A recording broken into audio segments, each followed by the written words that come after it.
e através da vida desses homens, ó Pai de Deus. Isso eu te agradeço em nome de Jesus. Amém.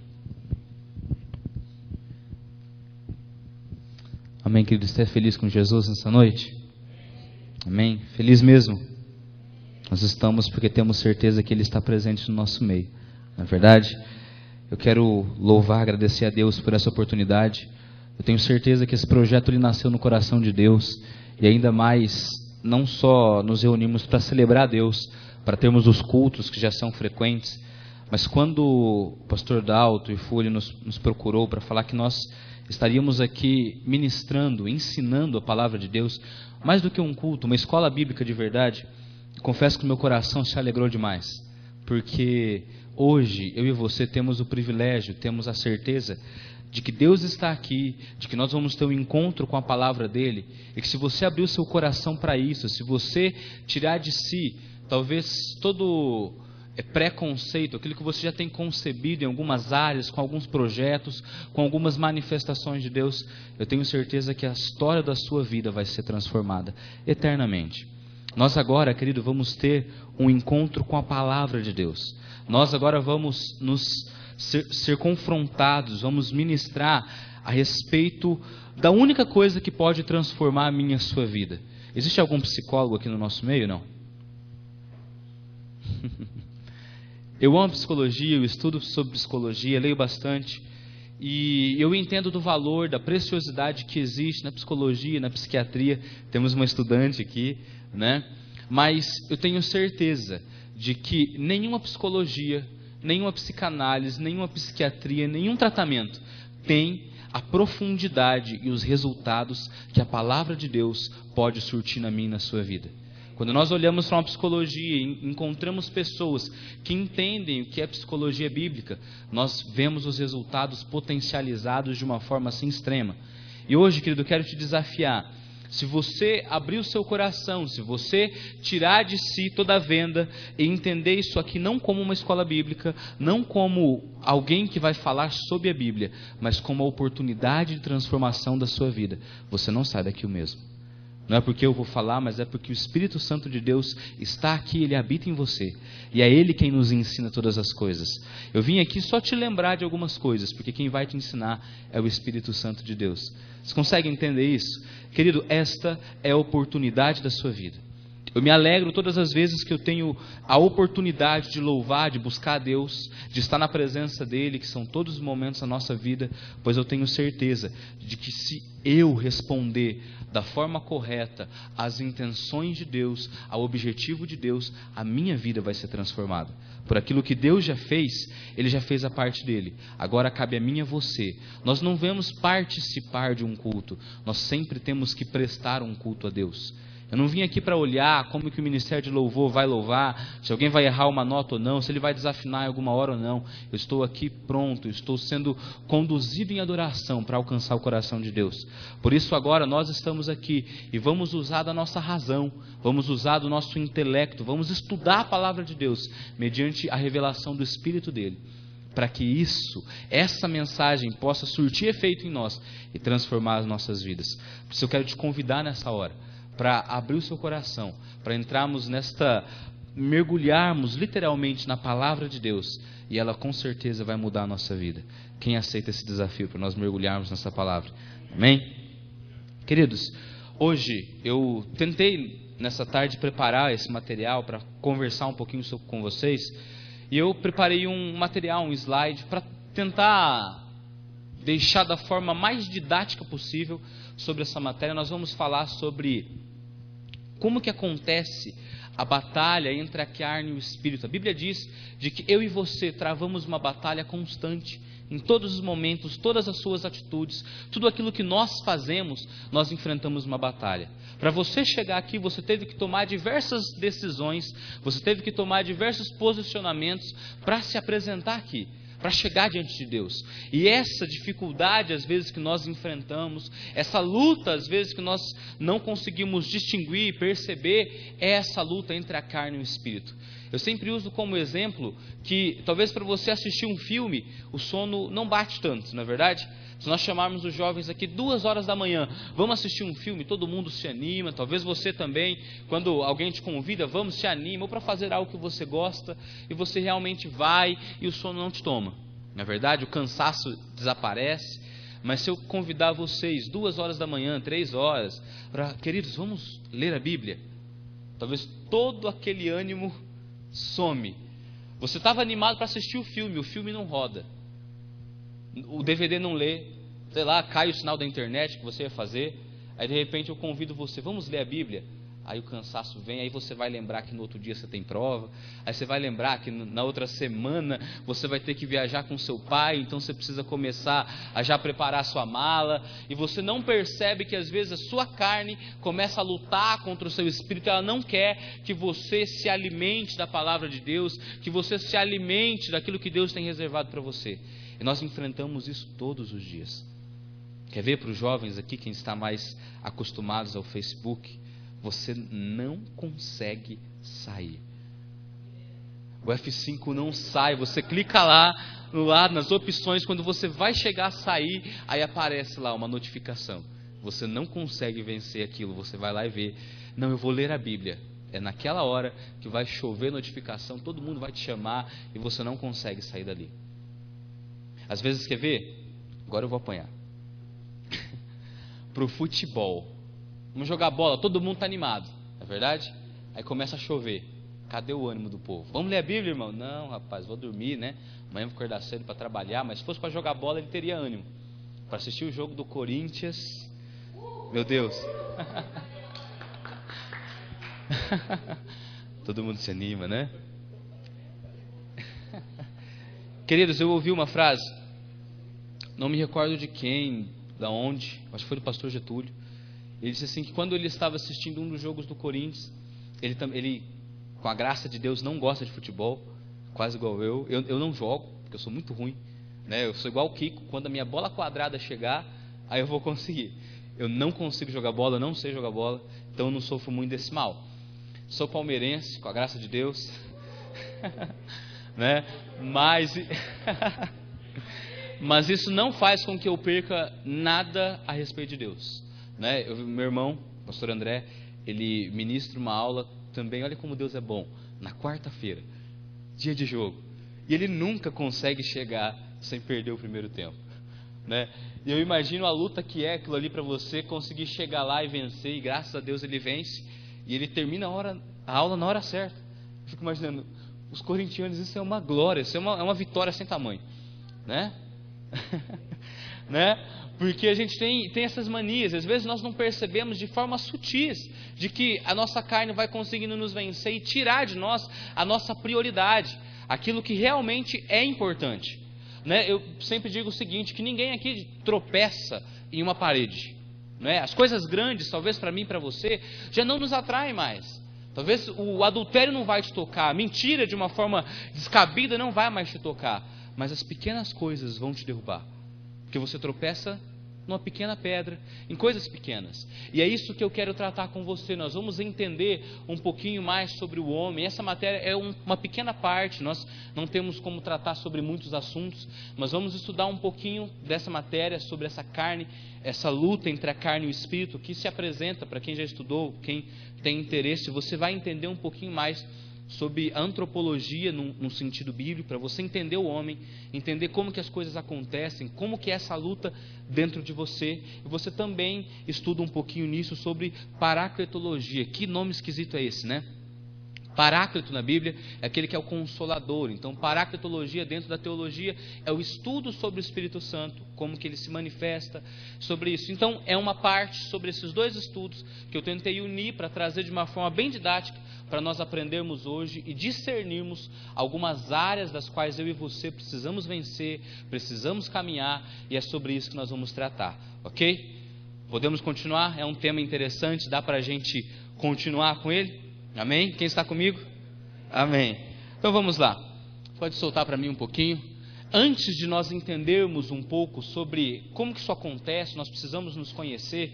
Eu vou falar um pouquinho, eu coloquei ali sobre a essência dos seres, como que aconteceu a criação. Nós precisamos ter alguns parâmetros. Eu vou citar rapidamente para você alguns princípios das quais nós vamos ali. E o primeiro que eu quero citar para você é algo totalmente básico. Eu sei que vocês aqui têm entendimento, eu creio que todos que estão numa escola bíblica, se não têm um certo conhecimento, buscam esse conhecimento. Ok? Então, nós vamos falar sobre a natureza de Deus. Ok? A natureza, a essência de Deus, Deus é Espírito. A palavra nos ensina isso sob diversos prismas. Se você trouxe algo para anotar, se você está aí, vá anotando. Eu quero citar os textos para você. Primeiro, para nós falarmos rapidamente sobre isso, eu só vou citar, não vamos entrar nas particularidades, é de que no Evangelho de João, capítulo 4, versículo 24, diz o seguinte, de que Deus, Ele é Espírito. A essência de Deus, Ele é Espírito.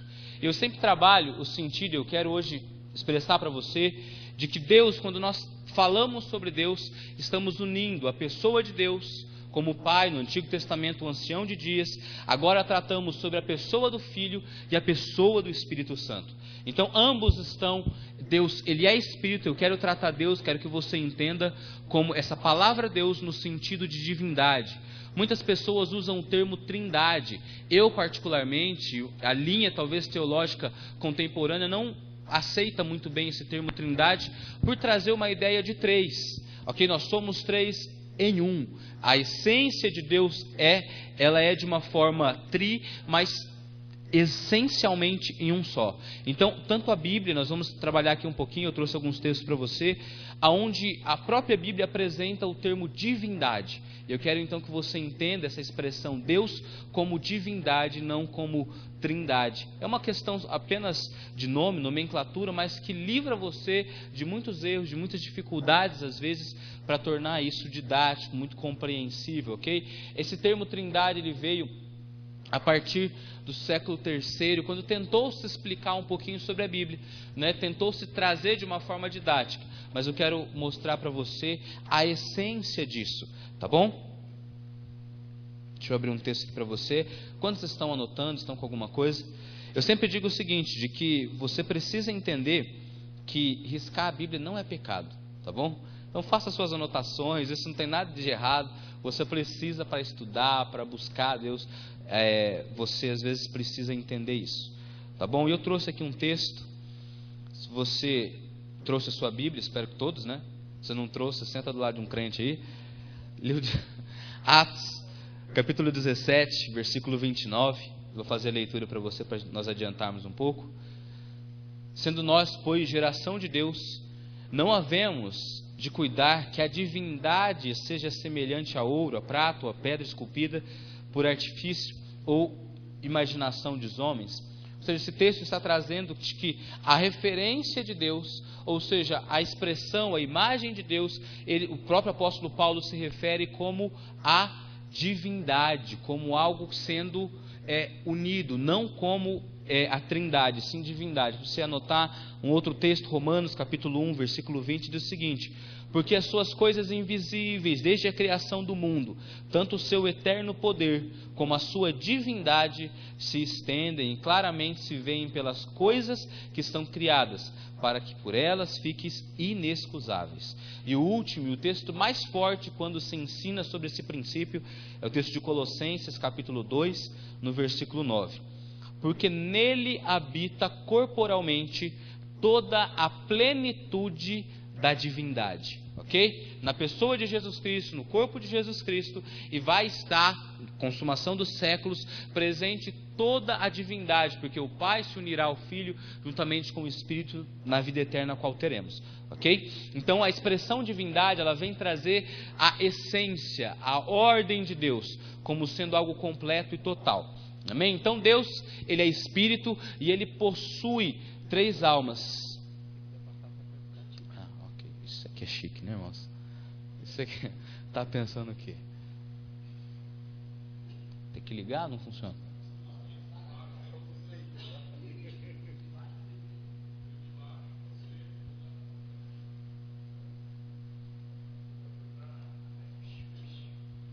Socorro, tem manual?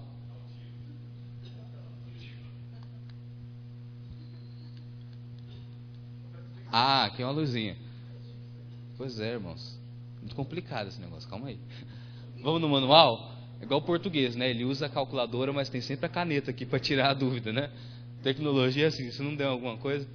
Então vamos lá, pode passar para mim, querido? Então, a pessoa, a natureza de Deus é espírito, possui 3 almas, como a alma do Pai, do Filho e do Espírito, ok? Próximo, por favor. Alma, próximo. A natureza dos anjos. Os anjos da mesma forma são espírito, possuem uma alma. Sobre o texto dos anjos, a Bíblia diz, em Coríntios, de que Deus os criou menor do que, criou a Jesus sendo menor do que os homens são feitos, menores do que os anjos, excedentes em glória, ou seja, nós temos, de forma criada, somos menores que os anjos, mas temos uma glória excedente a deles, de quais são ministradores acerca da salvação, são espíritos ministradores acerca da salvação, ok? Eu trouxe para vocês o texto que diz o seguinte: não são porventura todos eles espíritos ministradores enviados a servir a favor daqueles que hão de herdar a salvação? Hebreus capítulo 1, versículo 13 diz o seguinte: o qual dos anjos jamais disse, assenta-te à minha destra, até que ponha os teus inimigos por escabelos dos teus pés. Não são porventura todos eles espíritos ministradores enviados para servir a favor daqueles que hão de herdar a salvação? Ok? Então a essência dos anjos como espírito que possuem uma alma. Na próxima, agora nós vamos, só para você ter conhecimento disso, vamos falar sobre a natureza do homem, que é diferente, que é distinta. Então nós vimos a essência dos antes dos anjos, com todas as suas classes de anjo, como sendo espírito que possui uma alma. Vimos Deus que é espírito que possui 3 almas na divindade. E agora nós vamos falar sobre a natureza do homem. A Bíblia diz, eu quero que você abra comigo, e aqui nós vamos começar a estudar verdadeiramente. Livro de Gênesis, no capítulo 2, versículo 7, nós vamos entender o princípio de que a nossa essência, a nossa origem é diferente das quais foram formados os anjos e Deus. Ok? Então nós somos uma alma, possuímos um espírito e habitamos num corpo. A Bíblia no capítulo 2 de Gênesis, versículo 7 diz o seguinte: e formou o Senhor Deus o homem do pó da terra e soprou no seu nariz o fôlego de vida, e o homem foi feito o quê? Alma vivente. Vamos entender por que isso. Talvez para você pareça um pouco distante isso, né? Não, pô, mas nós somos alma vivente mesmo. Vamos entender o seguinte: a Bíblia diz de que na nossa morte o nosso espírito ele retorna a Deus, esse sopro de vida, esse ânimo de vida, ele retorna a Deus, ok? O nosso corpo ele volta ao pó, e o que segue? O que ele toma diante, que vai ser eterno, a qual nós teremos a vida eterna ou a morte eterna, a separação de Deus? É a nossa alma, nossa essência. Eu e você, o nosso mais profundo entendimento, ele surge da alma, ok? Com o nosso espírito nós temos relacionamento com Deus, o corpo nos dá legalidade de habitar na terra, de viver aqui, mas a nossa essência, eu e você, somos alma vivente. Pois é isso que nós vamos ter em consequência, ou seja, a nossa alma vai viver com Deus, ou a nossa alma vai morrer eternamente distante de Deus. Isso é um entendimento que você precisa ter para interpretar a Bíblia, senão você vai ler textos onde se trata de alma, que você não vai entender nada sobre aquilo. A alma é aquilo que traz a sua essência, como que você traz o conhecimento da sua existência. Sem ela você não consegue se portar, sem ela você não consegue entender. Nós temos o seguinte, de que o homem, ele é a junção das duas essências da criação. Deus, ele usou de toda a matéria espiritual, ou seja, do espírito, e a sua essência é assim, ok? O Espírito Santo é somente espírito, tem a sua alma, só que Deus, ele criou com a sua essência espiritual os anjos. A matéria de criação espiritual, da qual surgiram os anjos de toda classe, todo mundo espiritual. E como algo biológico, Deus criou os animais, que são os seres viventes que nós entendemos. Da terra, os animais, os seres surgiram, e dali nós temos continuidade a todos os seres viventes. Quando Deus foi criar o homem, houve algo diferente. Ele pegou a essência espiritual, pegou a essência biológica e uniu. Por isso que eu e você hoje, enquanto seres materiais, podemos alcançar um nível espiritual. Por isso que eu e você temos o privilégio de, enquanto carne, vivendo nesse corpo, nós podemos estar num culto, num momento de louvor e sentir a presença de Deus, algo que é além do nosso biológico. Porque eu e você não conseguimos mensurar, não conseguimos medir Deus. Nós olhamos, eu lembro quando eu me converti, cheguei na igreja e o ministro louvor falou assim: queridos, vamos adorar a Deus porque Deus está aqui. Eu olhei para os lados e não vi ninguém diferente. Mas só tem gente aqui, cadê Deus? Né? Deus está aqui, Ele quer te tocar. E eu olhei perto de mim, não estava. Falei assim: como que é isso? Né? Esse foi o meu primeiro culto. A gente não tem entendimento, não consegue mensurar isso. Depois ele disse: Deus é espírito. Eu falei: primeiro, o que é espírito? Né? A gente ouve, mas como é que eu vou entender? Deus vai me tocar? Como que é isso? A essência é simples, querido. Eu e você, enquanto seres materiais, temos o privilégio de alcançar, de transcender essa nossa matéria e alcançar e tocar aquilo que é espiritual. Eu e você somos influenciados por forças espirituais. Eu e você temos dentro de nós algo físico, biológico, a presença daquilo que é espiritual. O apóstolo Paulo escreveu: não sabeis vós que sois morada de Deus e que o Espírito Santo habita em vós? Ou seja, eu e você, enquanto corpo, enquanto matéria, temos esse direito de dentro de nós habitar aquilo que é espiritual. Somos uma semente para aquilo que vai ser eterno. Por isso Deus ele uniu aquilo que era somente espiritual, uniu com aquilo que era somente biológico, do qual saímos nós. Ok? Então nós, hoje, eu e você, enquanto carne, enquanto seres limitados biologicamente, eu e você temos acesso àquilo que é espiritual, àquilo que é imaterial, àquilo que não tem uma forma mensurável. Ok? Tem aqui alguma dúvida, alguma questão? Se vocês tiverem, façam um sinal. A questão aqui, o nosso objetivo não é só transmitir informação, mas tirar dúvidas também. Ok? Aquilo que for possível, nós vamos fazer isso. Quantos aqui entendem o princípio, a palavra tricotomia? Quantos já ouviram falar sobre isso? Né? Nome estranho, que coisa feia. Esse pastor não vale, né? Tricotomia é aquilo que é formado por três, ok? Nós temos aquilo que é nós, eu e você, carregamos em nós apresentamos ali de que o homem, ele é alma, mas ele tem o espírito e um corpo. Essa palavra tricotomia vem mostrar isso, aquilo que é formado por três, que pode ser dividido em três, ok? Talvez você que tem o hábito de estudar, já ouviu linhas teológicas que trabalham sobre o homem sendo dicótomo, onde ele só tem duas divisões, entendem como corpo e alma e espírito sendo a mesma coisa, mas nós particularmente não entendemos isso.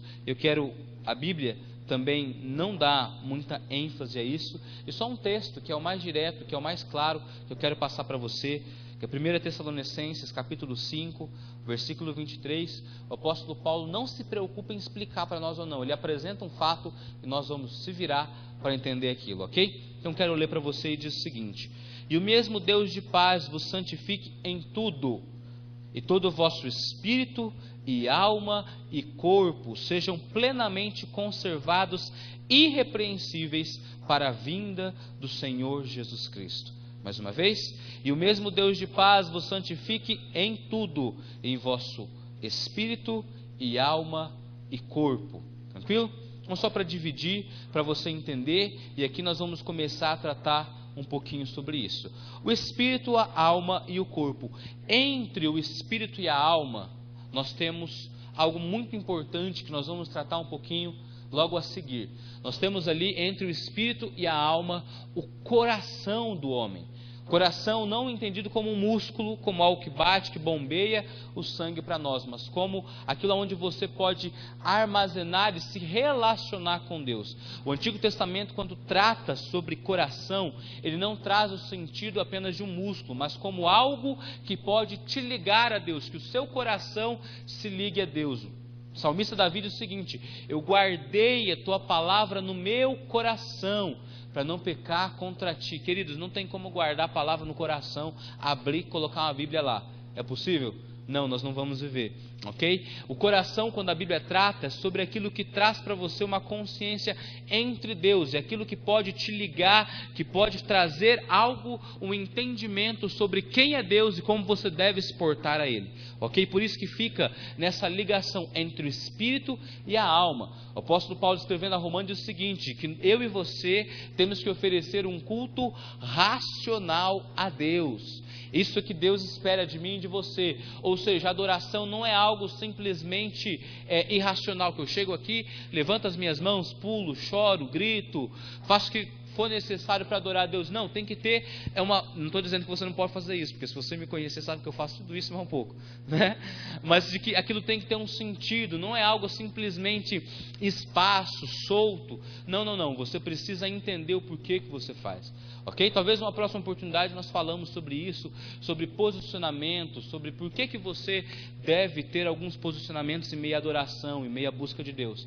Só que o que o apóstolo Paulo está dizendo é o seguinte: você deve saber o que você está fazendo. Eu não venho aqui, eu não pulo, eu não danço, eu não grito, eu não choro, simplesmente porque eu estou num local onde todos fazem isso. Eu faço isso de uma forma racional, porque eu sei que através do meu corpo, através da minha dança, através do meu canto, através do meu quebrantamento, daquilo que o meu coração pode ofertar a Deus, eu posso tocar Ele, ok? Ou seja, não é algo simplesmente biológico. O nosso culto, e queridos, eu e você podemos usar de todas as ferramentas para adorar a Deus, ok? Eu e você devemos usar tudo aquilo que Deus nos deu para poder ofertar de volta a Deus. Qual que é o princípio? Qual que é a essência da adoração?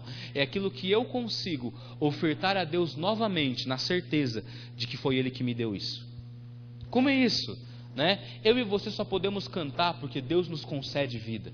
Eu e você só podemos adorar a Deus porque é Ele quem nos deu a essência da adoração. Deus, Ele colocou em mim e em você o Espírito dEle, ou seja, nós fomos feitos alma vivente, da qual temos um Espírito, porque sem isso nós não conseguiríamos alcançar a Deus, porque Ele é Espírito. Para entender? Ou seja, com o seu coração, com o Espírito de Deus em nós, através do coração, aonde habita a palavra de Deus, aonde eu e você vamos trabalhar o nosso relacionamento com Ele, é essa essência que nós devemos entender, da qual eu e você fomos formados. Por que o coração não está somente no Espírito ou somente na alma? Porque a alma desconecta do Espírito, ela não consegue se relacionar com Deus. Ok? Por que Deus ele teve que soprar sobre nós o Espírito? Temos essa essência de vida, onde o Espírito Santo, posteriormente a nossa conversão, possa habitar, para que eu e você tenhamos relacionamento com Ele. Ok? Nós falamos de que os animais, eles são seres viventes, ou seja, são criaturas que são de essência biológica. Por quê? Por não possuírem um Espírito de Deus, somente um Espírito de vida, eles não conseguem adorar a Deus de uma forma racional. Ok? O que nos distingue dos seres viventes, que nos distingue até mesmo dos anjos, é essa essência de que eu e você carregamos o conhecimento e um culto racional a Deus. Ok? Nós vamos ver isso mais a seguir. Depois, entre a nossa alma e o nosso corpo, carregamos a mente, que é uma das faculdades, é um dos atributos da nossa alma. Ok? Aí para nós falarmos só um pouquinho sobre os atributos do Espírito, para citar, para você não ficar sem conhecimento, talvez vago nisso. O Espírito, ele é governado, ele é gerenciado, nosso Espírito, por duas classes, por duas listas de atributos. A primeira, pode passar por favor. A primeira é sobre a fé, a esperança e o amor, que são a essência de Deus, da qual eu e você, com o nosso Espírito, partilhamos para nos relacionar com Deus. Também temos como essência a comunhão, a intuição e a consciência, como faculdades da nossa mente. E dentro do nosso Espírito, nós trabalhamos, cada uma dessas relações tem um alvo. A nossa fé, a esperança e o amor, elas são relacionadas e direcionadas à pessoa de Deus, à divindade. Ok? Então nós vamos nos relacionar com Deus, ou seja, através da fé, da esperança e do amor. Ok? E para os homens nós vamos usar da comunhão, da intuição e da consciência. E aquilo que traz para nós um conhecimento da nossa existência material. Ou seja, eu me relaciono com Deus. Hebreus capítulo 11 diz isso, de que nós que nos achegamos a Deus é necessário ter fé, ou seja, não conseguimos nos aproximar dele sem a fé. E depois Coríntios dizendo que, a essência dele é como fé, esperança e amor. Nós, através do nosso espírito, direcionados a Deus, usamos a fé, a esperança e o amor. Também como espírito usamos da comunhão, da intuição e da consciência, da qual usamos também da fé, da esperança e do amor de uma forma racional para se manifestar com os homens, ok? A Bíblia diz que a fé sem obras, ela é o quê? Morta, ok? O que é isso? Queridos, imagine o seguinte, adiante eu me aproximar agora da Juliana e dizer o seguinte, eu vejo que ela tem fome. E eu tenho crença em Deus, eu creio em Deus, eu tenho a certeza de que Deus ele pode surtir efeito na vida dela e suprir a fome dela, ok? Mas princípio da Bíblia, Deus abençoa pessoas através de pessoas, ok? Eu posso crer de que Deus é Deus, de que Deus tem poder para mudar a vida dela, tem poder para saciar a fome dela, mas adianta alguma coisa eu dizer para ela, Juliana, Deus vai te abençoar e vai livrar você da sua fome e mandar ela embora?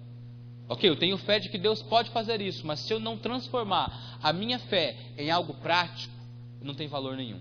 Ou seja, eu tenho fé de que Deus pode suprir, mas eu devo também ser resposta daquilo que eu creio. Ok? Nós nunca devemos orar sem a confiança, sem a certeza de que muitas vezes a resposta da sua oração é você mesmo. Ok? Às vezes você ora por tantas coisas e você não crê que você é a resposta para a sua própria oração. Talvez você está orando há tanto tempo para a conversão do seu irmão, do seu pai, da sua mãe, do seu tio, de tanta gente, e Deus está dizendo, ei, a resposta é você mesmo. É você quem deve anunciar, é você quem deve ser testemunho de Deus para aquelas pessoas. Nós oramos aqui para que Deus una as igrejas da nossa cidade. E quem é a resposta para isso? Eu sou resposta, você é a resposta, todos nós somos resposta para a união, ok? Eu oro para que Deus cure as pessoas, eu oro para que Deus cure os enfermos, eu tenho fé nisso, só que se eu não tomar uma atitude, pastor Dalto, nas 12 horas de adoração diz o seguinte, olha, você deve usar de uma forma etimológica correta, oração, que é você orar e ter uma ação. Por quê? A oração é o princípio correto, onde eu oro e tomo um posicionamento correspondente à minha oração, à minha fé. Ok? Então nós vamos usar da nossa fé, da esperança e do amor para Deus, mas isso tem que se tornar prático através da nossa comunhão, da intuição e da consciência para os homens. Ok? Entenda o seguinte, eu e você temos o sonho, queremos e servimos a Deus. Só que se eu falar para você, querido, você precisa servir a Deus, não é algo abstrato, ok? Não é algo sem sentido, ok, eu vou servir a Deus, como é que eu faço isso? Né? Jesus respondeu, ok? A obra de Deus é o quê? Que eles creiam que Deus me enviou. Ou seja, também o próprio Jesus diz o seguinte, o mundo crerá que tu me enviaste quando nós formos um. Essa cidade vai reconhecer que Jesus Cristo reina quando todos nós aqui formos um. Quando a igreja nessa cidade não for as igrejas, mas a igreja de Jesus Cristo. Ou seja, eu tenho fé e eu preciso manifestar essa fé. Ok? Por quê? Como que eu sirvo pessoas? A Bíblia diz o seguinte, como você pode amar aquele que você... Como você pode amar a Deus a quem você não vê, se eu não amo aquele que eu posso ver, o meu irmão? Querido, como que você serve a Deus? Servindo pessoas. Jesus deixou isso extremamente claro nas suas biografias, ele deixou isso muito claro. Ok, como que é a obra? Eu faço para que vocês façam também. Ou seja, eu me relaciono com Deus, mas se o meu relacionamento com Deus não surtir efeito nos homens, eu não conheço a Deus. Ok?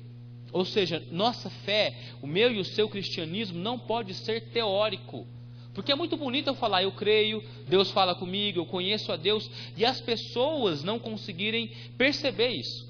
Uma vez um jovem chegou para mim, ele disse o seguinte, todos os dias ele me ligava, eu ia em casa, chegava na igreja, ele, pastor, Deus falou comigo, eu sou um homem de Deus, Deus se revela a mim, e sempre essa frase não saía da boca dele.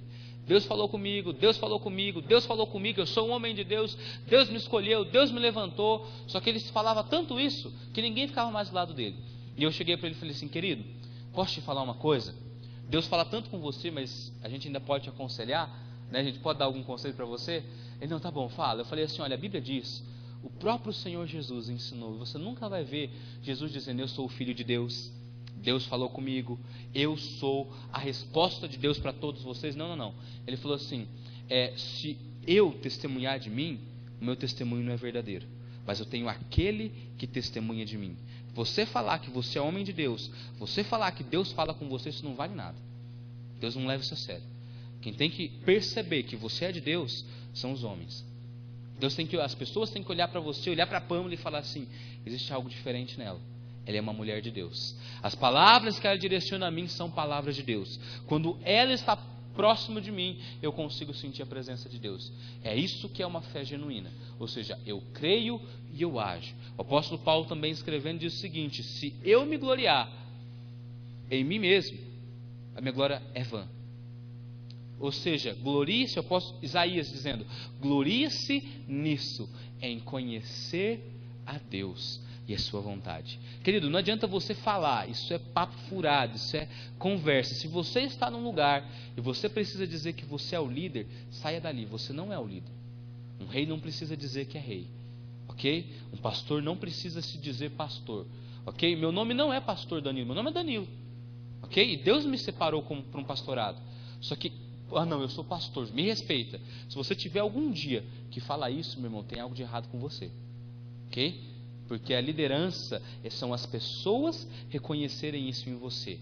Jesus nunca disse, ele chegou e disse: olha, eu sou o Filho de Deus, vocês têm que me ouvir. Não, ele dizia, ensinava, e as pessoas olharam para ele e falaram assim: ele ensina como quem tem autoridade. Ou seja, querido, nós erramos por quê? Porque não conhecemos o poder de Deus e a sua palavra.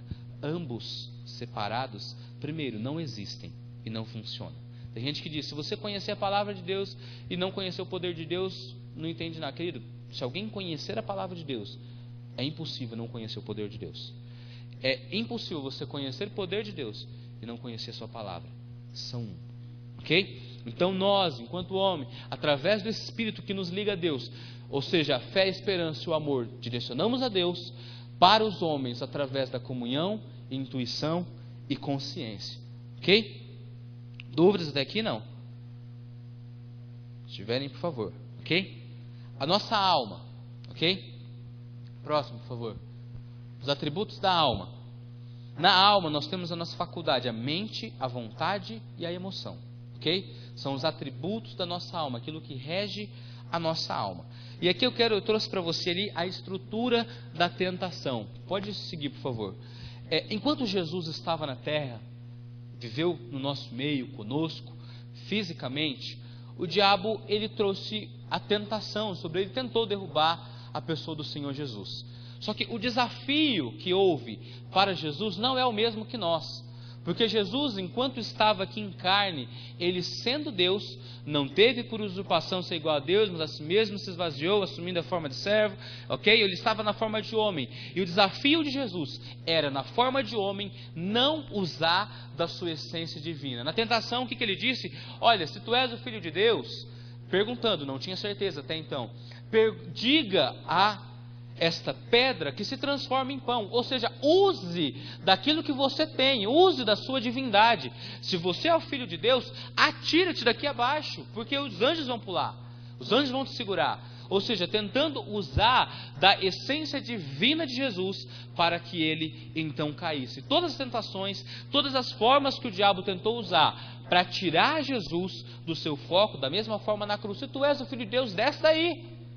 Ou seja, use da sua divindade, ok? Para que você, então, saia do seu propósito. Ou seja, então eu coloquei ali para você, a tentação, Jesus, ele devia agir humanamente, e o diabo queria que ele agisse divinamente. Para mim e para você agora é diferente. A Bíblia diz que eu e você hoje somos coparticipantes, ou seja, somos co-herdeiros da natureza, da essência de Jesus.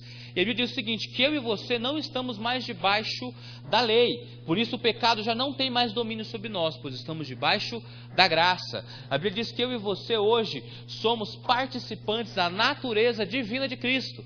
E ou seja, a minha e a sua luta hoje, que nós enfrentamos no nosso viver diário, é, enquanto homens, não agir humanamente, mas agir divinamente. O diabo tenta trazer para você uma forma para você agir através da sua carne, para que você se manifeste com a sua humanidade. E o que Deus espera de mim e de você é que sejamos santos como Ele é.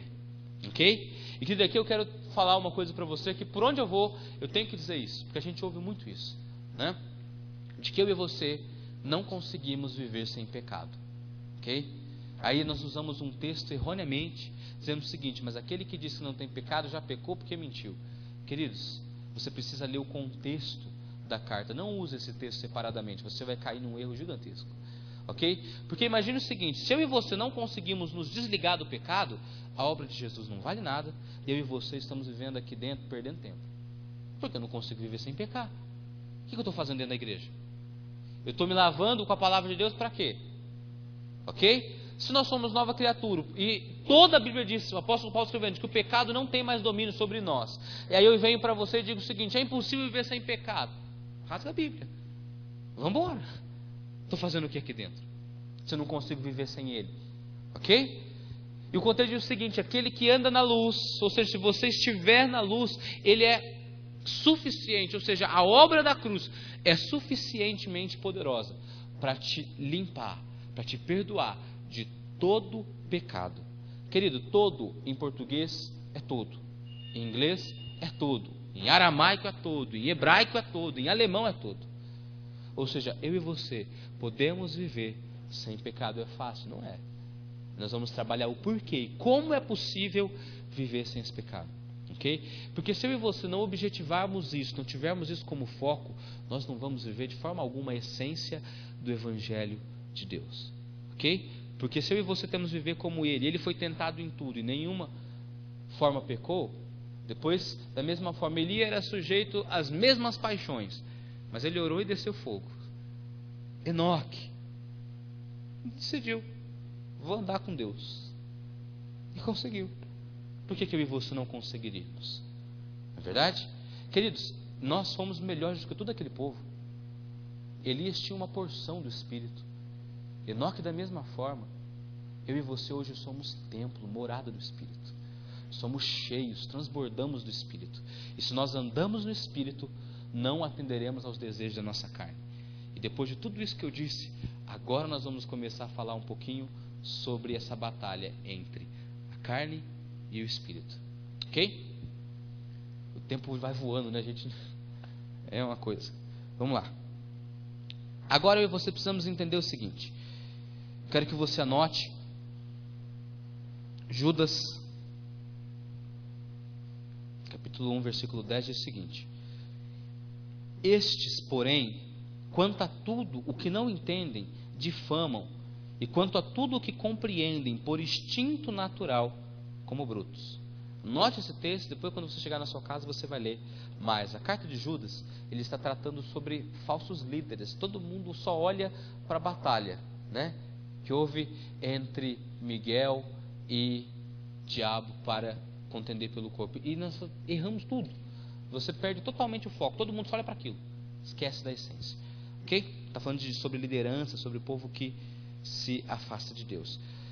2 Pedro capítulo 2, versículo 2 diz o seguinte: mas esses homens agem por instinto, como animais selvagens que nascem para serem caçados e mortos. Eles xingam aquilo que não entendem, por isso eles serão destruídos como animais selvagens, sem razão, até nessas coisas que se corrompem. Entenda o seguinte, agora nós estamos falando sobre a mente do homem. Okay? Nós temos alma e nós temos mente, vontade e emoção. A nossa mente como carro-chefe que nos guia, que nos direciona. Nós vamos começar a falar agora sobre os instintos do homem. Eu perguntei se havia alguém aqui sobre psicologia, porque essa é quase a base de toda a psicologia, do tratamento que se faz sobre o homem. E eu e você não podemos nos desligar disso. Augusto Cury, um autor que eu particularmente gosto muito da maneira dele, e ele se converteu estudando a análise da inteligência de Cristo. É uma coleção, indico para você, leia, é algo muito bom, vale a pena ler. Ele diz o seguinte, de que nós, a sociedade moderna, nós perdemos muito por negligenciar a forma como Jesus Cristo tratou a humanidade. Nós, enquanto seres pensantes, enquanto vida acadêmica, nós cometemos dois grandes erros. Quando nós anulamos a existência de alguém na história.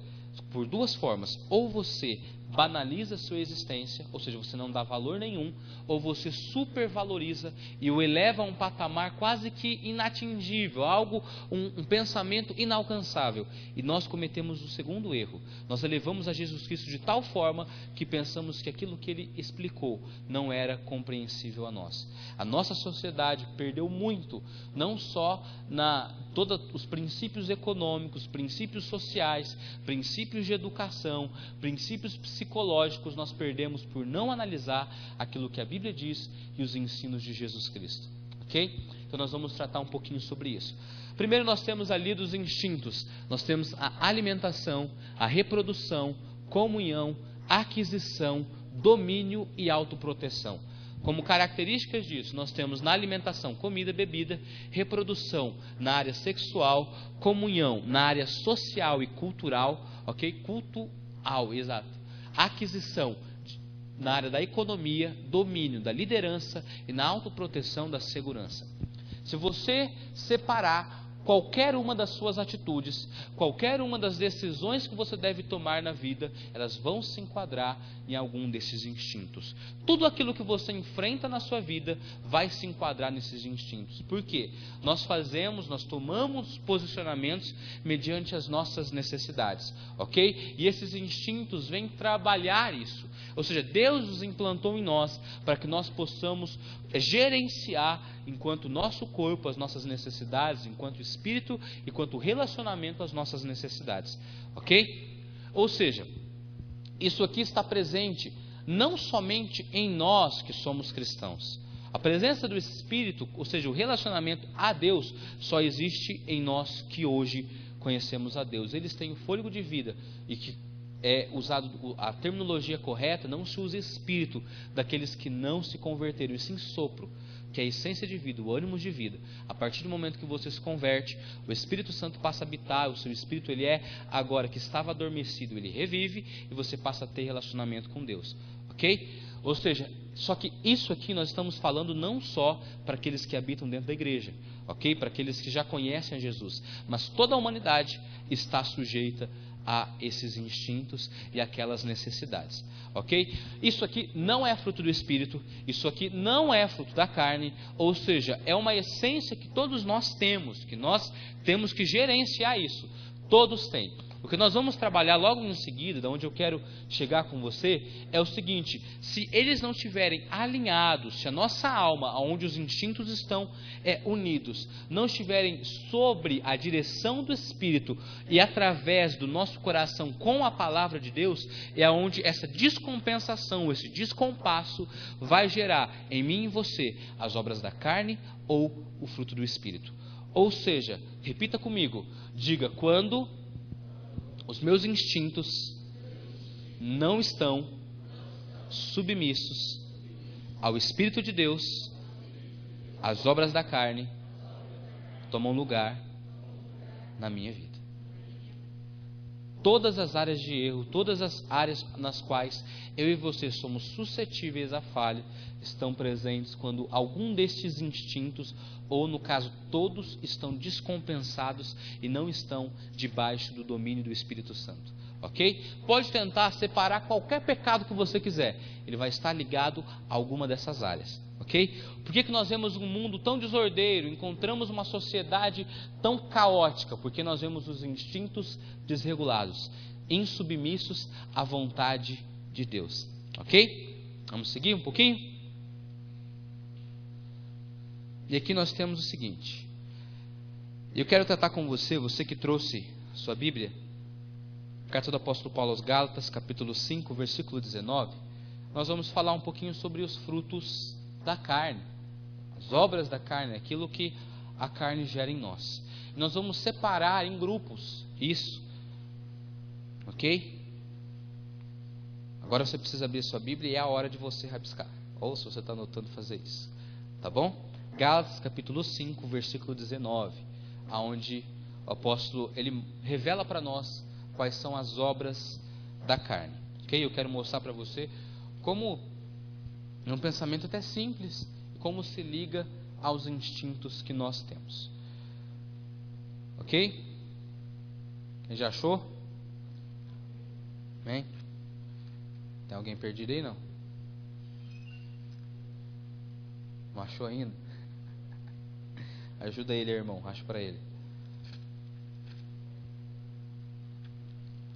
Gálatas capítulo 5, no versículo 19 diz o seguinte: porque as obras da carne são manifestas, as quais são prostituição, impureza e lascívia.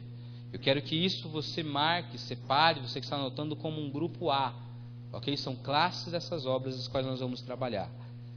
Nós temos o grupo B, para ajudar você a estar ali: idolatria, feitiçarias. Grupo C: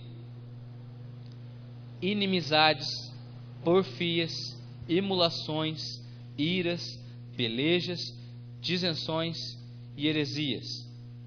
Esse é o grupo C. Grupo D: invejas, homicídios. Grupo E: bebedices, glutonarias e coisas semelhantes. O apóstolo Paulo ele é bem completo, né? Dá uma lista e o que parecer com isso também, pode botar junto. O que for semelhante, taca aí, foge. Pareceu, sai dele, né? E agora vamos lá, vocês vão me ajudar. Eu coloquei ali, mas coloque ainda não, tá? Deixa eles falarem primeiro. Vamos pensar. Esse é o grupo A é o mais fácil, né? Prostituição, impureza e lascívia são resultados, ou seja, uma obra da carne, quando qual dos instintos está desregulado, ou não está submisso ao espírito. Pode falar. Reprodução. Todos concordam? Ou sem corda, né? Entendeu? Piadinha. Concorda ou sem corda?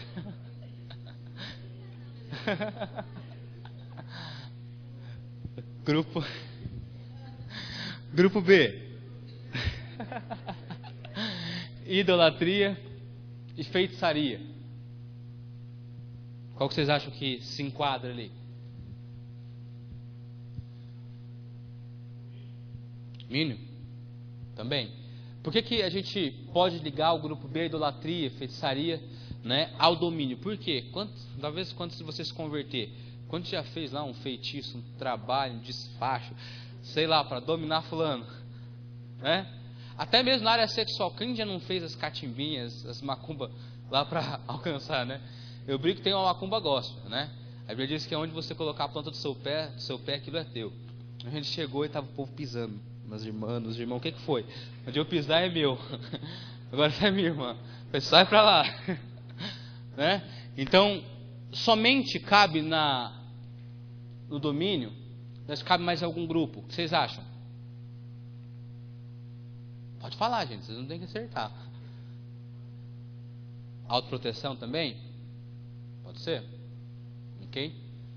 Eu coloquei nos mais essenciais, das formas mais claras.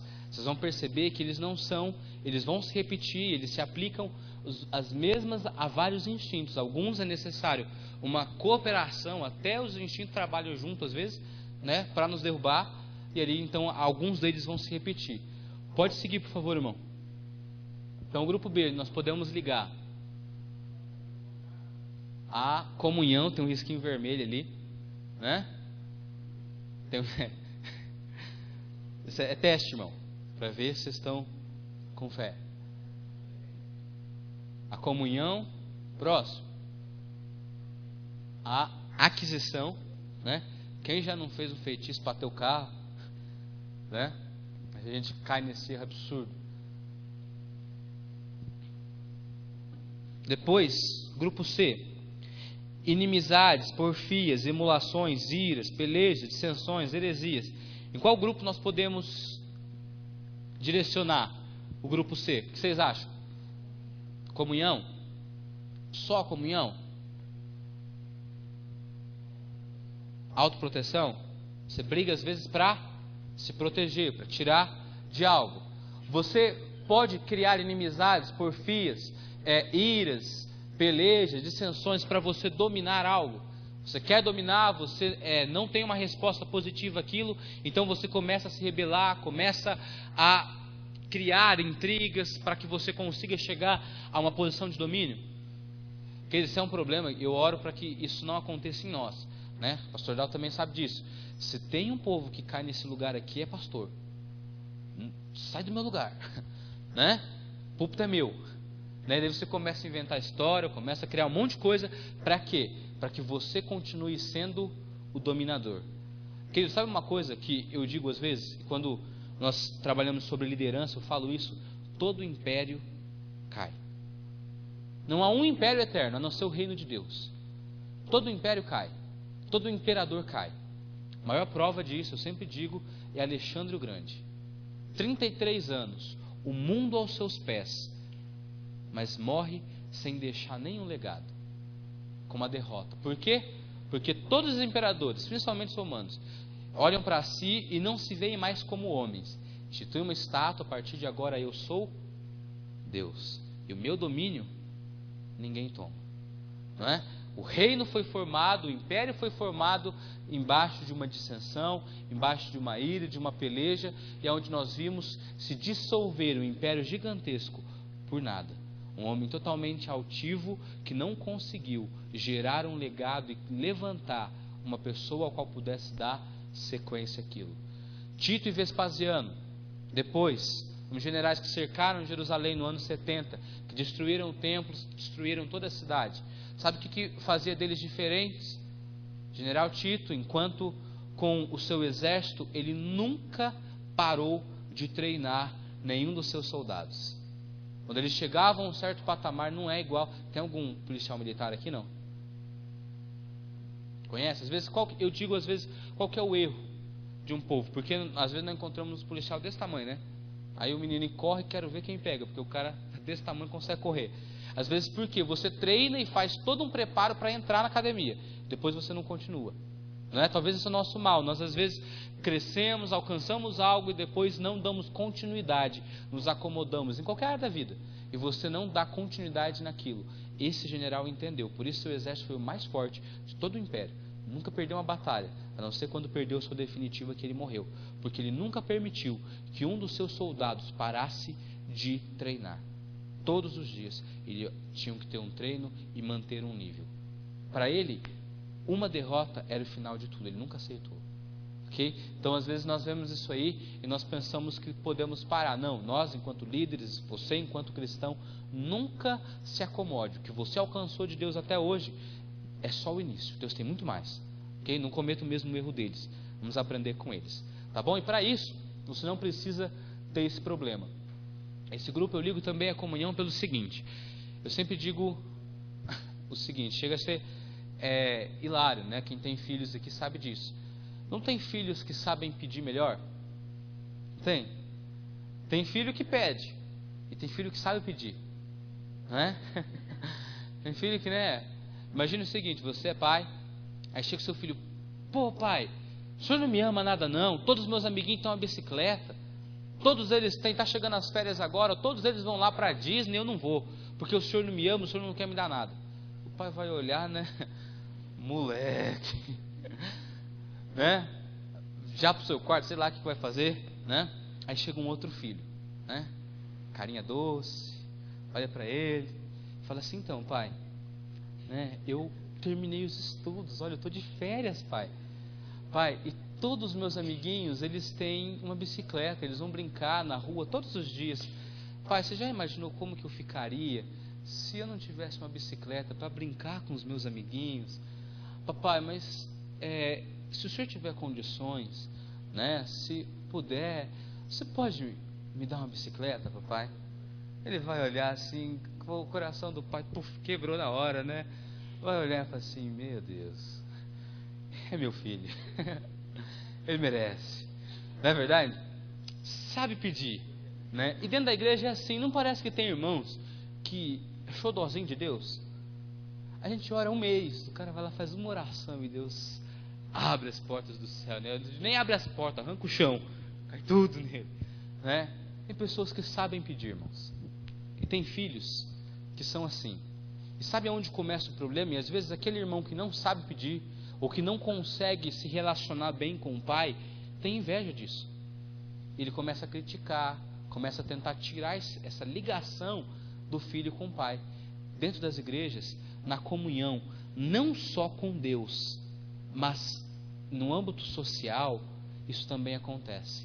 Irmãos, quando alguém começa a despontar dentro da igreja, começa a ser aquele doido que pula, grita, chora diante de Deus, você fala, olha que fanatismo absurdo, né? Cadê a ordem e a decência que a Bíblia diz? Usa base bíblica errada, né? Está pensando que ele é quem para estar dentro da igreja assim? Quem ele acha que pode ficar gritando glória a Deus na hora da mensagem? Pensa que ele é quem? Por quê? Porque você às vezes cria uma inimizade, emulações, você começa a gerar algo dentro de si. Por quê? Porque ele tem intimidade, você não. Ou seja, quando você começar a perceber algo disso em si, diz assim, o meu instinto de comunhão não vai se desregular. Eu não aceito isso. Nós vamos tratar daqui a pouco como lidar com isso. Ok? Por quê? Porque muitas vezes nós temos relacionamento. E queridos, nós estamos vivendo isso. Não é verdade? Se você se aproxima de Deus, aqueles que dizem estar na presença de Deus, eles não reconhecem isso. Ao invés de falar assim, é verdade, eu vou começar a buscar a Deus da mesma forma, não. Que lá não é de Deus não. Né? Essa união aí não é de Deus não. Né? Né? Isso aí é tudo mentira. É tudo para a glória dos homens. Não, não, não. Sabe? Não, não, não, não. Não, agora vocês boiaram, né? Que é piadinha interna. Olha isso, queridos. Às vezes eu e você, sabe por que nós não crescemos em intimidade com Deus? Por causa desse grupo C. Porque nós invejamos tanto povo. O nosso alvo não é se superar, é superar o irmão. Se eu chegar aqui para falar para você que eu jejuei 45 dias, alguém aqui vai se levantar, eu vou jejuar 46 para mostrar que ele não é o melhor. E você quer vencer a marca do outro, mas ele orou 10 horas, eu vou orar mais. Mas ele ora mais bonito que eu vou aprender uma oração para orar mais bonito que ele. Você não se preocupa em se vencer, que do nosso alvo, nosso objetivo é nos vencer, é vencer esses instintos, dominá-los com o Espírito Santo, para você se vencer, de glória em glória, de glória em glória. A Bíblia diz que o homem exterior se corrompe, mas o interior, ele se renova a cada dia. Ele se renova a cada dia. O meu e o seu objetivo não é vencer o irmão. A Bíblia diz, o apóstolo Paulo dizendo o seguinte, olha, cada um analise a si mesmo para tomar a ceia. Nosso erro é que nós ficamos analisando os outros. Está vendo lá, ó, você viu? Ele não está tomando ceia, deve ter pecado, miserável. Olha para dentro de si, irmão, larga de ser besta. Sabe? Não, vou vencer ele, porque ele jejua tantos dias. Não, se vença. Semana passada eu jejuei 3 dias, semana que vem eu vou jejuar 3,5, 4.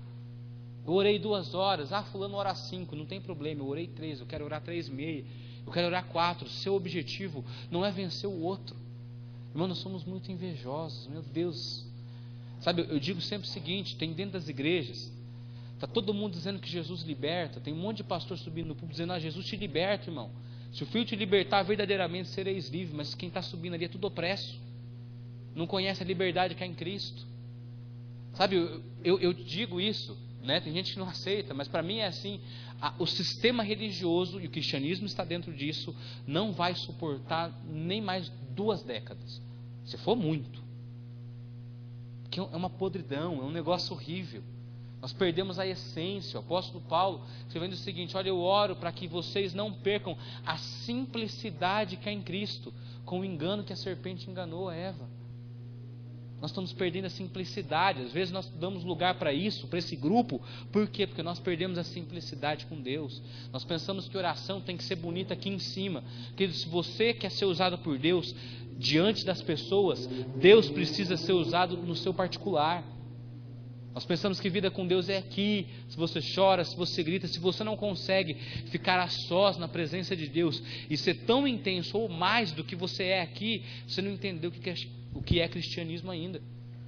Desculpa, mas se você ainda cai nisso, se você não consegue se relacionar com Deus, e eu vejo isso muito, nós, graças a Deus, estamos trabalhando para isso mudar. Nas 12 horas isso era muito notório, né? Tem pessoas que conseguem às vezes ser intenso na presença de Deus meia hora, depois já não sabe mais o que falar, não sabe mais o que fazer.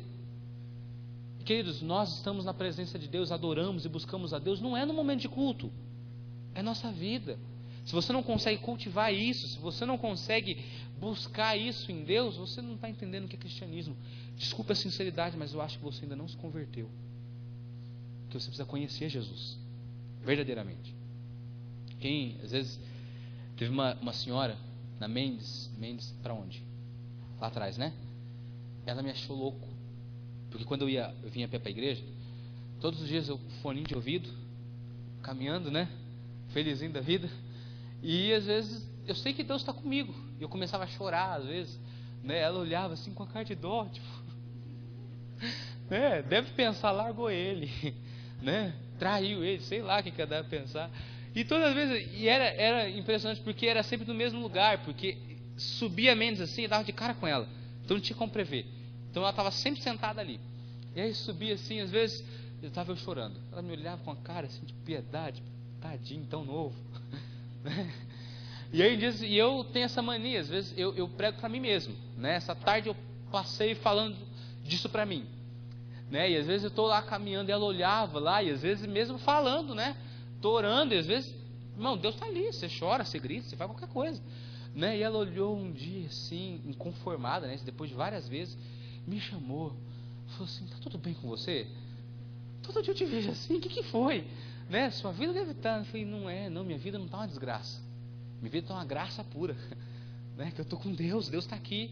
Sabia disso, que Ele também te ama? Você pode sentir isso aqui, né? Um dia eu cheguei, era super tarde, bem tarde, crente, né?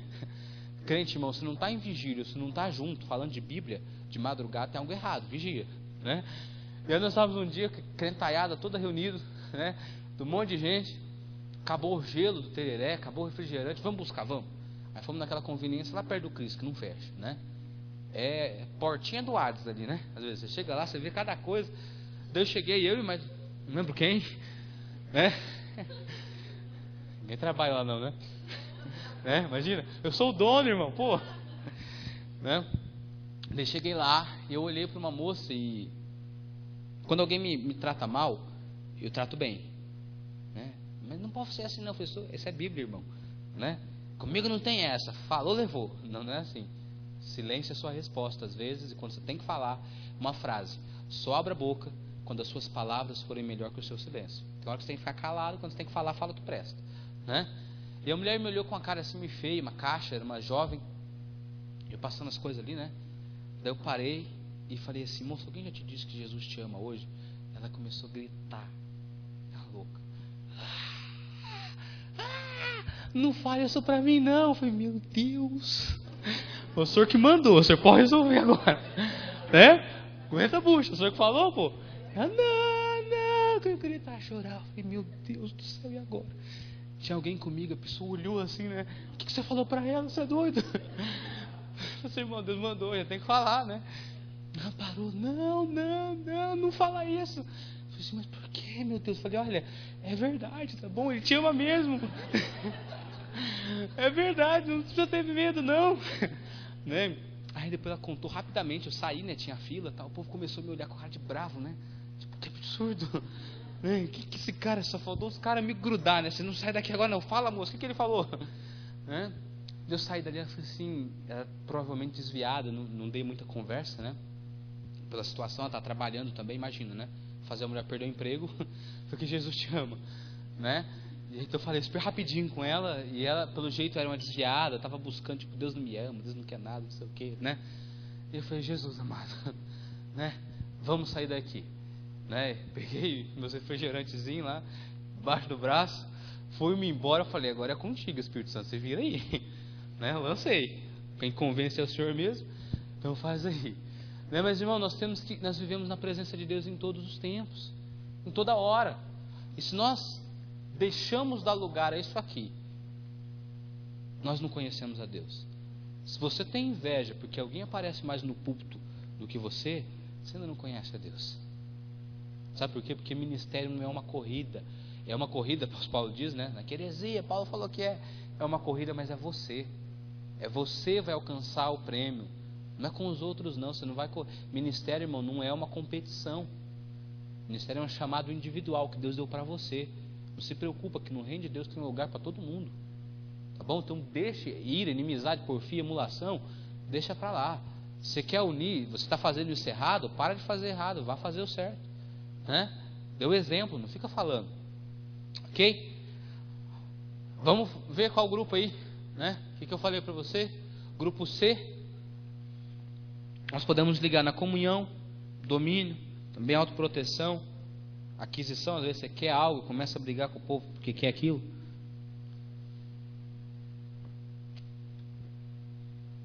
Normalmente, quando eu dou aula, eu faço com aqueles quadrinhos brancos, né? Mas dessa vez eu trouxe PowerPoint, porque eu brinco que a minha letra, você só entende depois com interpretação, tem que ser dom de Deus, né? Porque 5 minutos depois nem eu lembro o que eu escrevi ali, né? Então eu vou trazer ali para os irmãos não ficar, né, lutando tanto, tá certo que vocês estão enxergando muito, né? Mas me ajudou um pouco, tá bom? Grupo D, invejas e homicídios. Gente, são 10:05. Quem me dá aqui mais 20 minutos? Faz sinal com a mão. Segura aí. 20, 40, 60, 80, 100. Não baixa a mão não, irmão. Segura aí. Essa foi boa, essa foi boa.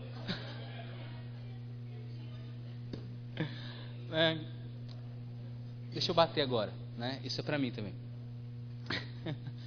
Às vezes nós passamos madrugada inteira assistindo um seriado, né? Meu Deus. Às vezes você passa um tempo, vai sair trilogia lá, você assiste inteiro. Transformers, vai sair o novo, você assiste os dois seguidos, né? 3h30 de filme cada, você assiste os dois para depois ir pro cinema. E às vezes quando nós estamos usando a Bíblia fica com preguiça, né? 2 horas você já começa a mexer de um lado, mexe do outro. E eu brinco e digo o seguinte, ó, perceba, isso é obra da carne também.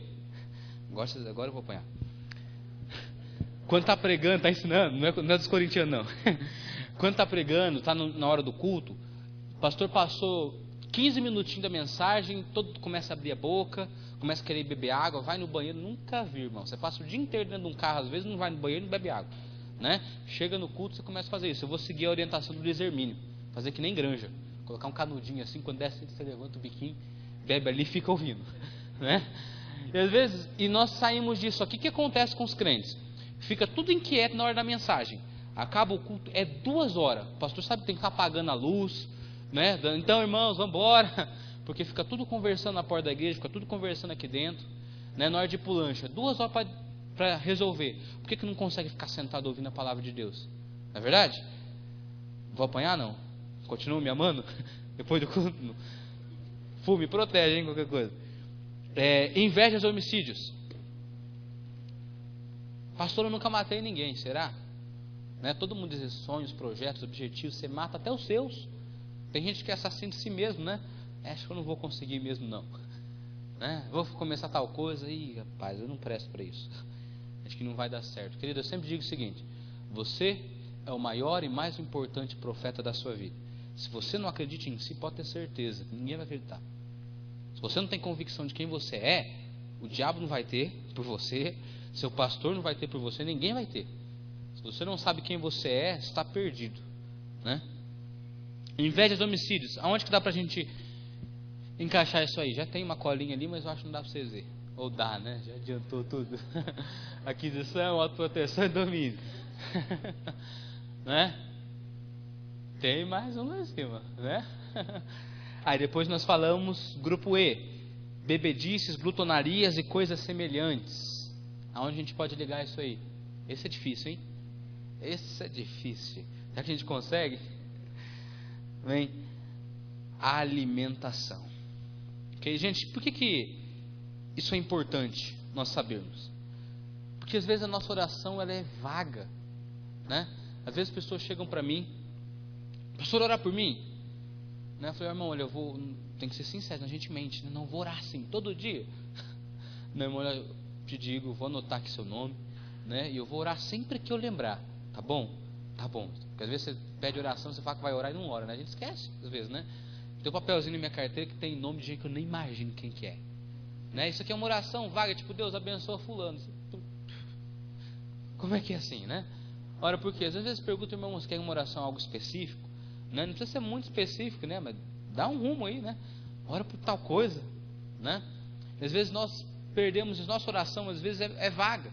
Por que eu entendo como importante essa matéria? Porque você precisa perceber, discernir quais as áreas que você precisa buscar de Deus. E agora nós vamos falar que o fruto do Espírito ele vai combater diretamente esse descompasso, como posso dizer, esse desnível entre os seus instintos e a forma que você atua. Nós vamos chegar daqui a pouco neles. Você precisa saber como orar. Digo, Deus, olha, talvez eu estou errando e algumas obras da carne estão se manifestando na minha vida, porque tal instinto meu está desregulado, não está submisso ao teu Espírito. Não é? Então nós vamos começar a mostrar, e com isso que eu quero concluir com você e mostrar essa dificuldade que nós temos. Gálatas capítulo 5, versículo 22, logo em seguida, nós temos a descrição do fruto do Espírito, com as suas características, ok? E aí nós vamos perceber de que eles vão nos ajudar a regular essa nossa discrepância entre a nossa atitude e os nossos instintos, ok? Antes disso, eu quero só trazer para você o entendimento, por que eu coloquei aí o fruto do Espírito e não os dons do Espírito, tá bom?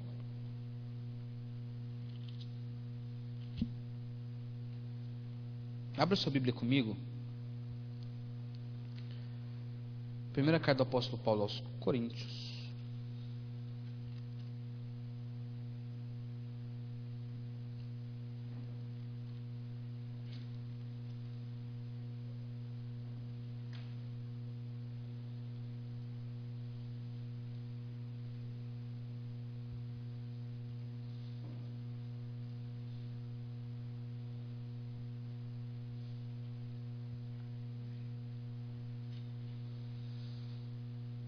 No capítulo 1, versículo 7, o apóstolo Paulo diz o seguinte: quem achou, leia aí com aquela voz de trovão para a gente, por favor.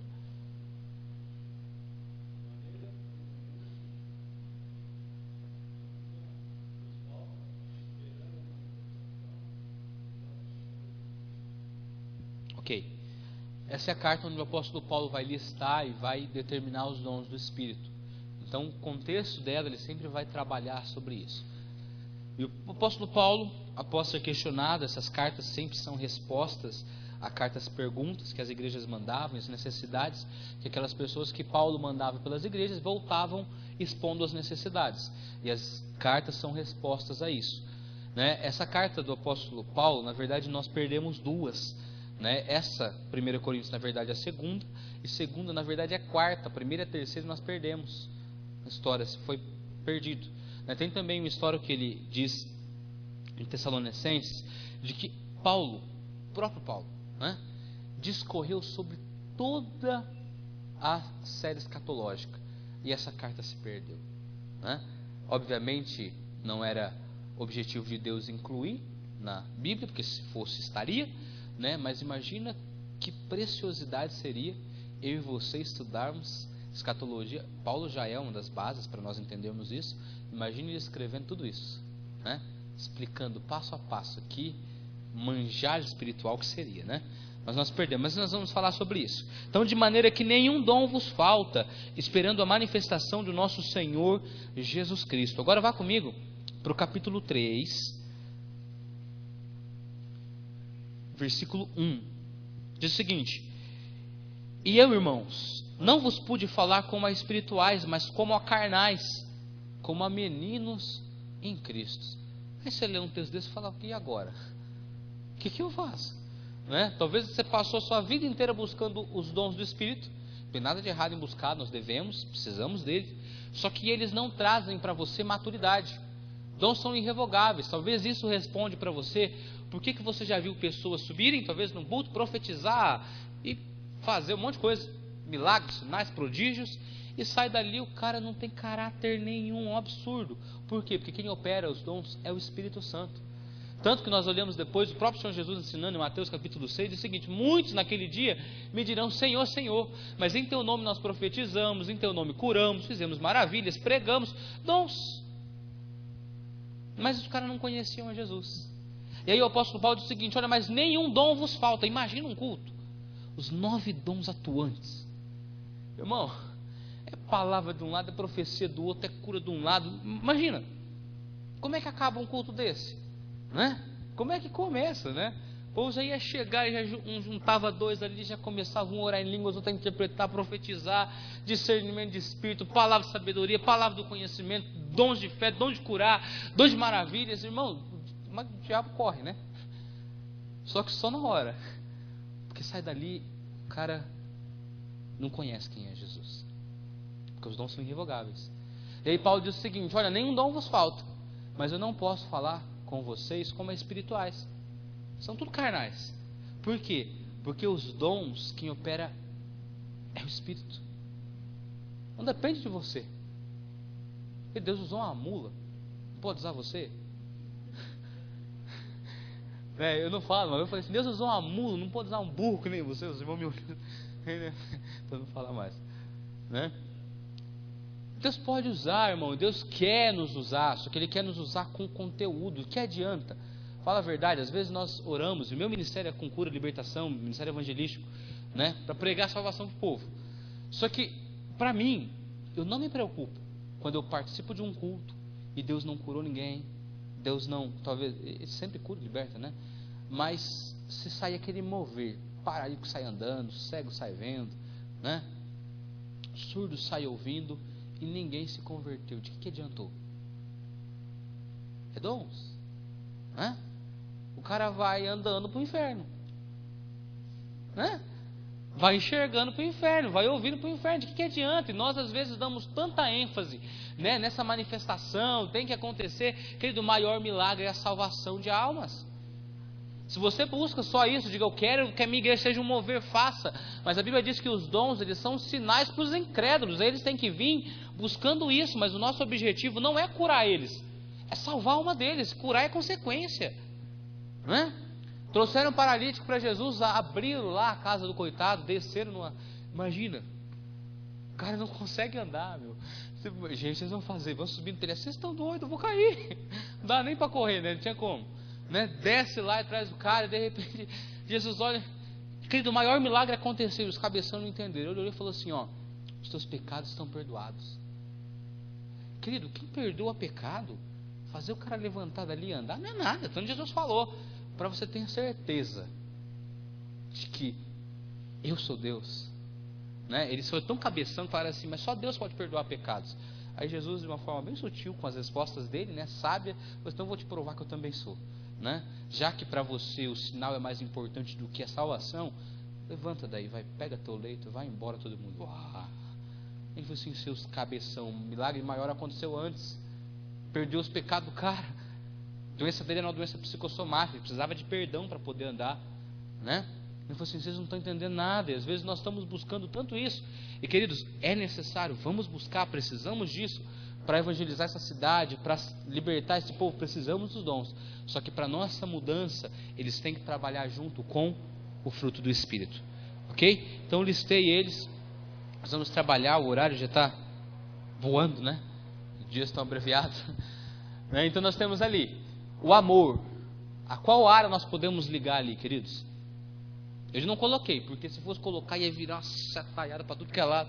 A gente não ia colocar, então deixei para você colocar. Ok? O amor. Vamos lá. Quem pode falar? Para onde nós podemos usar para compensar, para regular esses instintos? Comunhão?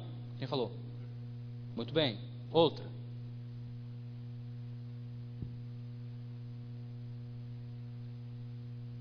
Tem alguém aí?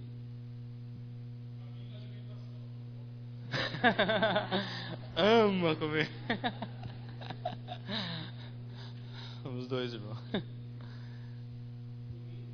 Domínio? Também. Quem ama? Exatamente. Precisa, né? Querido, isso você pode ligar a diversas áreas. Ok? Autoproteção. Quem ama, vai proteger também, né? A gente tem que entender o seguinte. A base do amor é dupla, né? Nós precisamos conhecer o amor de Deus, precisamos viver o amor de Deus, não é verdade? O amor se divide nas 3 áreas, você deve conhecer: filéu, eros e ágape. Ok? Vamos falar do amor ágape, que é melhor, né? Que é de Deus, né? E nós precisamos conhecer esse amor, só que esse amor, ele vai se aplicar em todas as outras.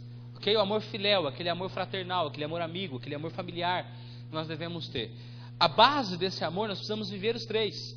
Ou seja, primeira coisa, a Bíblia diz o seguinte: nós devemos amar a Deus acima de todas as coisas e o próximo como a ti mesmo, né? Ou seja, a base do amor, a primeira coisa, eu amo a Deus acima de tudo.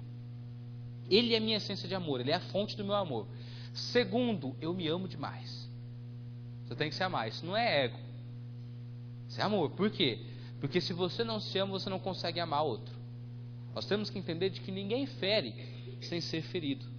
A base do julgamento é você mesmo, é como você se julga. Qual que é o problema? Por que as pessoas não conseguem amar o próximo? Porque não se amam. Não tem base. Ok? Às vezes a gente pensa que o ego não é amor. O ego não é amor, o ego é uma possessão absurda. Talvez um narcisismo. Você olha para você e fala assim: eu sou, só que você precisa de uma autoafirmação por não se amar. Aí você pensa que você é o cara e precisa ouvir isso. Só que esse ego está fraco, né? Quando nós falamos do eu, você está falando do ego, sua alma, sua existência, né? Você trabalha com isso. Só que a base desse amor é: Deus é minha essência e eu me amo para amar o próximo. Maneira que você se ama, você tem que transportar. Você não pode dar aquilo que você não tem. Como que você vai amar se você não se ama? Não é verdade? Ou seja, o amor, ele tem que se aplicar a diversas áreas. Por quê? Porque todas as áreas são relacionais. Você vai ter que transmitir isso para as pessoas. E o amor é a base. Você tem que ter. Então, se for colocar, ele pode colocar em tudo, né? Ame-se, ame o seu corpo, né? Ame Coca-Cola, irmão.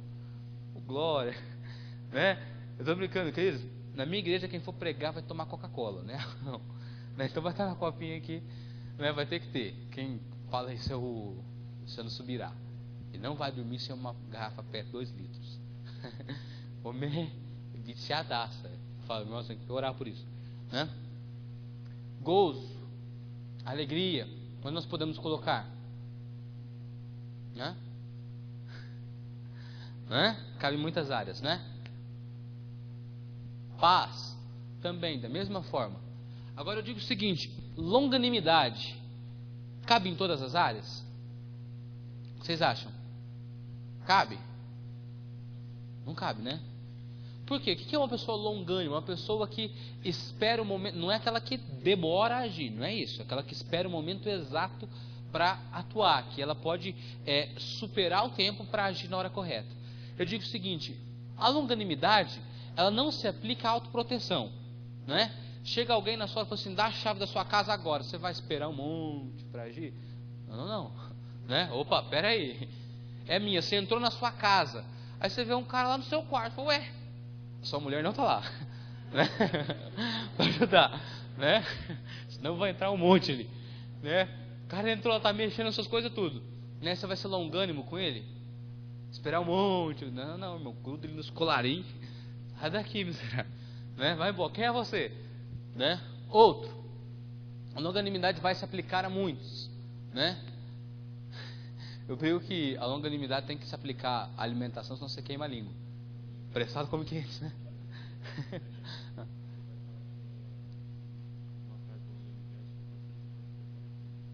Muito bem, né? Fala aqui. Paciência para suportar ofensas. Longanimidade. Eu não fui longânimo com ele, não deixei terminar. Né? Nós temos que ser longânimo. Benignos. Onde dá para colocar aí? Uma pessoa benigna vai se alimentar bem, cuidar bem de si. Vai, né? Pessoa benigna, a sua reprodução, vai respeitar, vai usar os padrões corretos, da mesma forma, a bondade vai se aplicar, né? Aquisição, autoproteção, benigno, domínio, ou seja, nos relacionamentos, você precisa ser benigno. Bondade vai se aplicar a todos, ok? Fé, a fé bíblica, às vezes nós pensamos que a fé bíblica é algo possessivo, né? De que fé é aquilo que você tem para alcançar, para obter algo, e a fé bíblica não é isso. Às vezes nós pensamos que fé é aquilo que nós usamos para obrigar a Deus a fazer aquilo que nós desejamos, né? Irmãos, faça uma oração de fé de que Deus vai atender os seus pedidos, não é nada disso. A fé bíblica está dizendo o seguinte, vamos até ler, quero que você veja isso. Hebreus, a gente pensa que fé é uma ferramenta que obriga a Deus a cumprir nossa vontade, junto com o coração, não é? Não tem nada a ver com isso.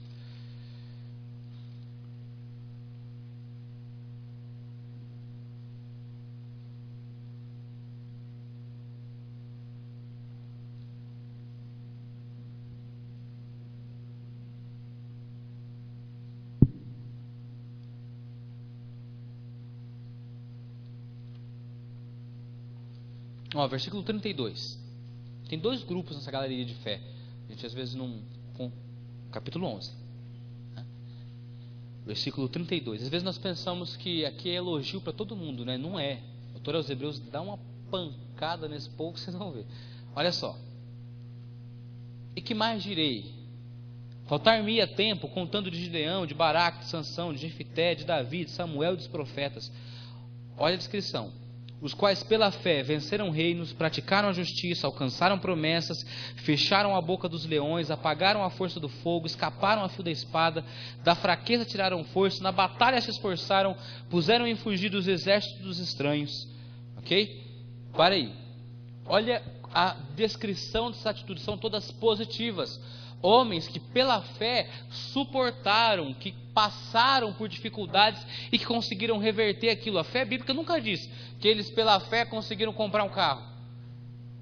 Se você for olhar os olhos naturais, é tudo desgraça. Pô, os caras estavam em batalha, fogo, espada, só na luta. A fé bíblica é para você suportar, para você conseguir enxergar de que existe uma saída. Ok? Mas não é de que você vai ter tudo que você quer. Jesus nunca prometeu isso para você. Muito pelo contrário, olha, de que nós pensamos e nós mentimos tantas vezes, né? De que vem para Jesus, seus problemas acabaram. Organizações Tabajara, né? Não é nada disso, irmão. Vem, Jesus vai pagar suas contas, vai nada. Ele vai te dar condições e sabedoria para administrar seus recursos para pagar. Vocês acham que vai cair no outro dia 70 mil reais na sua conta? Deus tem poder para isso, mas meu irmão. Ai, né? Ok, então são atitudes positivas. Eles fizeram logo em seguida, muda totalmente o foco. Diz o seguinte, ó: as mulheres receberam pela ressurreição seus mortos. Uns foram torturados, não aceitando seu livramento para alcançar uma melhor ressurreição. Outros experimentaram escárnios, açoites, até cadeias e prisões, foram apedrejados, serrados, tentados, mortos a fio da espada, andaram vestidos de peles de ovelhas e de cabras, desamparados, aflitos e maltratados. Aí todo mundo olha para esse texto e pensa que é um elogio, né? Homens dos quais o mundo não era digno, errantes pelos desertos e montes, pelas covas e cavernas na terra. Ou seja, os caras não fizeram nada. A relação anterior diz o seguinte: os caras não aceitavam. Vamos para a briga, né? O diabo vem quente, nós estamos fervendo, né? Cercou a gente, vamos vencer. E os outros não param com isso. Não vamos fazer nada. Então foram cerrados, torturados, na prisão. E Deus olha assim: esses caras não são, o mundo não é digno deles. A gente pensa que uau, o mundo não é digno desses caras, né? E a relação é diferente. Depois do seguinte: todos estes, tendo tido o testemunho pela fé, não alcançaram a promessa. Irmão, Deus não nos chamou para não alcançar a promessa. Não, a fé ela vai te fazer para você chegar lá, porque está dizendo o seguinte, ó: provendo Deus alguma coisa melhor a nosso respeito, para que Ele sem nós não fôssemos aperfeiçoados. Às vezes nós olhamos ali, né? Não, querido, a fé é para você suportar e agir da forma correta. Você não é saco de pancada não, irmão. A gente pensa que não, a fé é algo, né? Não, nós entramos num fatalismo. Tudo que vier tá bom, Deus sabe o que faz. Não, tem horas que você tem que se posicionar, não é? A fé é para você tomar atitudes positivas. A fé te leva a agir. A fé por quê? Porque ela sem obras é morta. Se você não torná-la prática, nós já dissemos isso. Ok? Mas só para continuar, o tempo está voando, né? Fé, mansidão e temperança. Nós não temos tempo para entrar e explicar cada um deles. É fantástico a descrição deles, né? Talvez numa próxima oportunidade vocês tenham, talvez já ouviram isso. Só que vocês precisam entender, que eu quero concluir esse estudo. Gente, nós temos às vezes, sofremos tanto por não conhecermos, ok? A partir de hoje você não é mais ignorante nesse tema.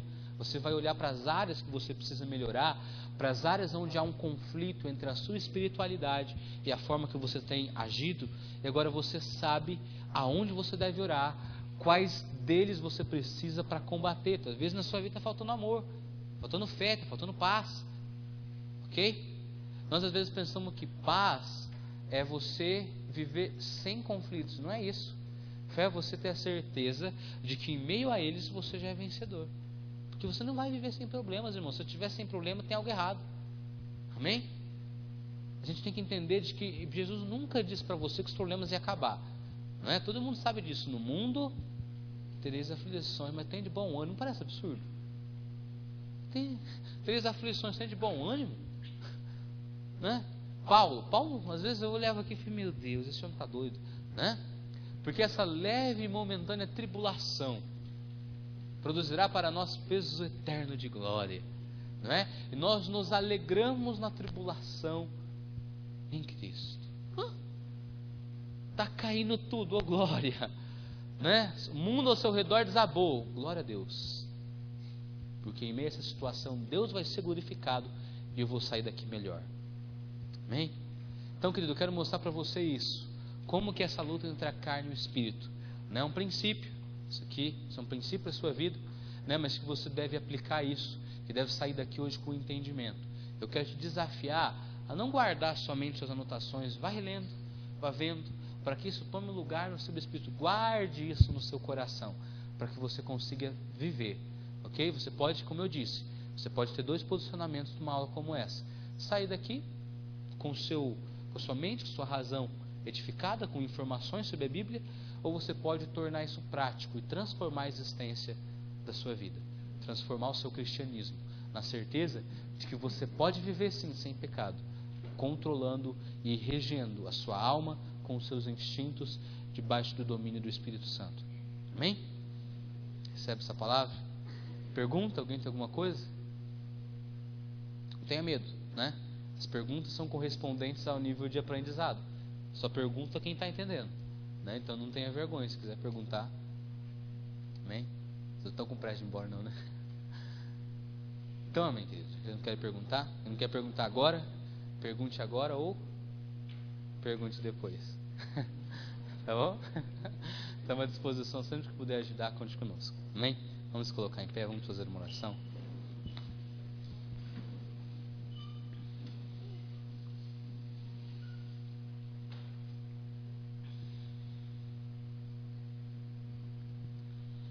Senhor, nós te louvamos, meu Deus, por esta noite. Te louvamos, Senhor, pela oportunidade que o Senhor nos deu, que o Senhor nos entrega, de poder, aqui onde estamos, ter liberdade de falar do Senhor, Senhor, de estudar a Tua Palavra, Senhor, não termos medo, não termos vergonha de partilhar aquilo que o Senhor tem reservado a nós. Obrigado, Senhor, porque a Tua Palavra, ela por si só, ela nos abençoa. Mas o Senhor nos concede o Teu Espírito para nos guiar na verdade. Senhor, a semente foi lançada no coração de cada um que aqui está. Mas nós pedimos agora, meu Deus, que o Teu Espírito gere em nós, nos capacite, nos guie nessa verdade, para que nós possamos, Senhor, crescer, caminhar em entendimento contigo e que o nosso cristianismo venha cada vez mais a glorificar e a honrar o Teu nome. Nós pedimos agora, Senhor, a Tua graça, o Teu favor sobre a vida de cada um que aqui está. Nós liberamos porção dobrada do Teu Espírito, Senhor, para que eles coloquem isso aqui em prática, para que não saiam daqui sendo os mesmos. Senhor, nós estamos aqui, o Teu amor se estende a cada um de nós, e nós sabemos que ninguém está distante dEle. Por isso nós liberamos agora a Tua graça e o Teu favor sobre todos eles. Meu Deus, que a Tua presença continue a ministrar cada vez mais sobre esse tema no coração deles. Revela-se a eles, meu Pai, que eles continuem, dê continuidade a essa revelação, ao estudo da Tua palavra, Senhor, que eles cresçam cada vez mais em entendimento, Senhor, em prática da Tua palavra, no nome de Jesus Cristo. Amém e amém. Amém. A ideia do projeto, aquele Change a Generation, é transformando uma geração. E se nós não tivermos conhecimento, a gente nunca vai conseguir transformar nada, nem a nossa própria vida. Por isso que foi o intuito de nós fazermos isso e sugar ao máximo o conhecimento do Danilo, do André, do Michel, que vão estar nesses dias aqui fazendo isso, amém? Então, na próxima segunda-feira, apesar de ser feriado, nós vamos ter também. Eu queria te incentivar a convidar também pessoas para estarem aqui, para a gente aprender um pouco mais da Bíblia. Traga questões para que você possa ter bastante liberdade aqui em nome de Jesus, tá? Nós vamos para as nossas casas agora em segurança, porque o Senhor vai à frente, coloca os anjos deles ao nosso redor, bem? E